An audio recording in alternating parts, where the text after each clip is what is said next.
A woman who led an entire nation into war, defeated its enemies, and then judged them for their crimes. The story of Deborah is one that you've probably never heard before. But when you consider that it's in the Bible, it might not be that surprising. When I was reading through the Old Testament, I had to read this story multiple times to make sure that I actually read it right. He ruled over the Israelites for 20 years with a ruthless military commander named Sisera at his side. To put it simply, life was really bad for the Israelites, and they cried out to God for help. At first, Barak protested, saying that God told you to do it, but why did you send for me? He wasn't in it for the glory, but instead he just wanted to serve his God. So once Barak assembled his army, he and Deborah traveled to the mountain of Tabor, where the Israelite army camped out. On the other side of the mountain sat Sisera's army, ready to do battle with the Israelites. And Deborah fired back with this gem of a quote. Not only does this seem like a detail that's out of place, but it also seems contradictory to what happened next. And while the stories of her and Barak are finished, the story of Deborah isn't. You see, after her time as a judge, she settled down and began prophesying. The next story about her that I found in the Jewish Virtual Library entry has her living in a cave on Mount Carmel, where people would come to her for prophecy and advice. One day, a young woman named Sarah came to Deborah for advice. Or do you think that the author was just trying to tell a good story? Either way, though, Deborah will always be remembered as the woman who led Israel to freedom from the Canaanites. Her husband was fighting in a battle with the Ammonites, and she was worried that he might die. Deborah prophesied that he would not die. And until next time, remember, God loves you. Instead, he would return victorious, having captured an enemy general. After Jabin fled, the text says that Deborah and her army chased him all the way to Harosheth, where they killed him. Anyway, about 40 years later, Israel was being oppressed again, this time by the Philistines. There's no mention of her death, so I'm assuming she died a long time before this story took place. So God chose a new judge to deliver Israel, Samson. Before he went off to fight, Samson went to visit Deborah one last time.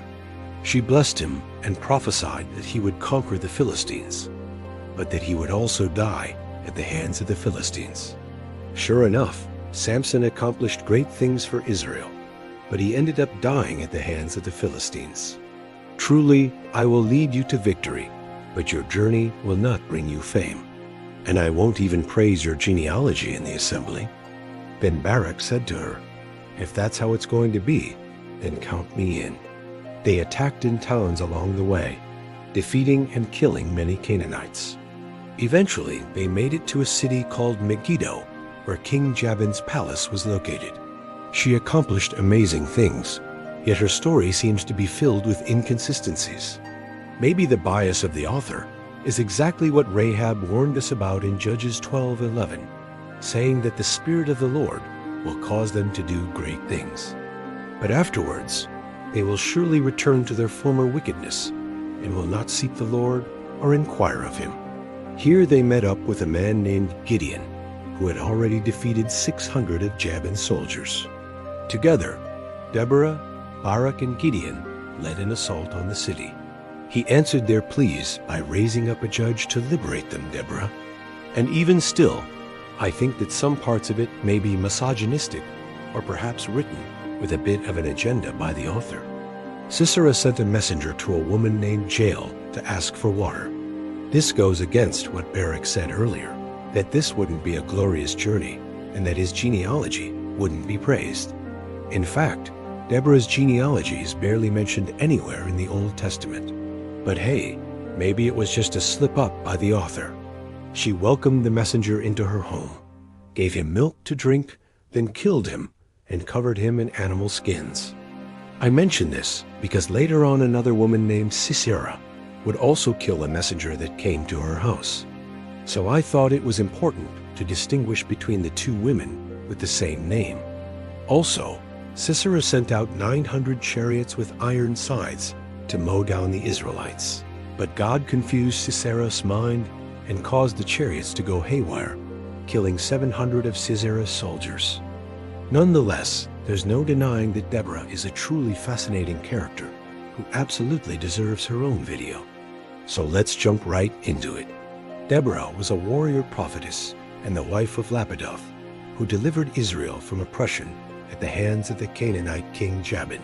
Now, while the book of Judges in the Old Testament does cover her story, I'm going to be mostly referencing an article from the Jewish Virtual Library called Deborah, the Prophetess and Judge of Israel.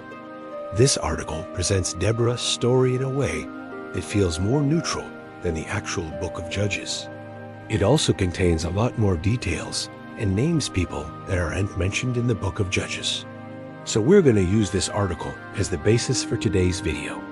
If you want to read it for yourself, I'll link the source in the description box down below. Alright, so Deborah's story takes place at a time where the land of Israel was under the oppressive rule of the Canaanite king Jabin. Now, there's a couple things that are worth mentioning about Deborah. First of all, she was married to a man named Lapidoth.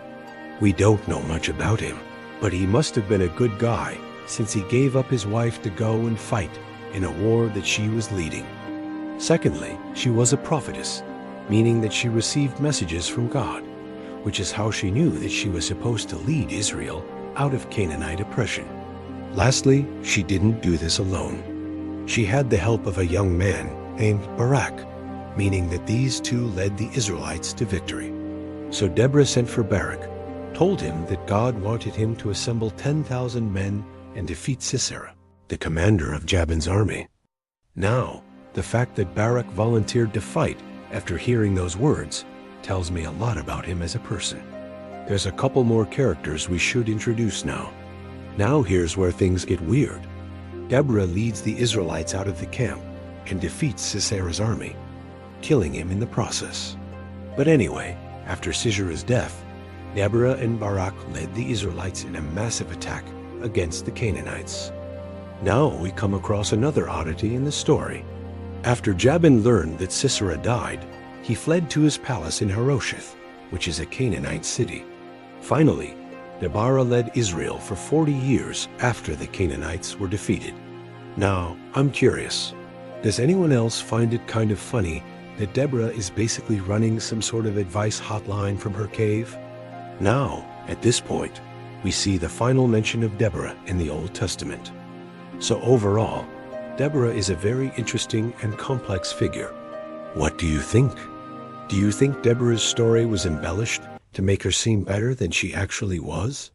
If you enjoyed today's video, please hit that thumbs up button and subscribe if you haven't already. Thank you so much for watching.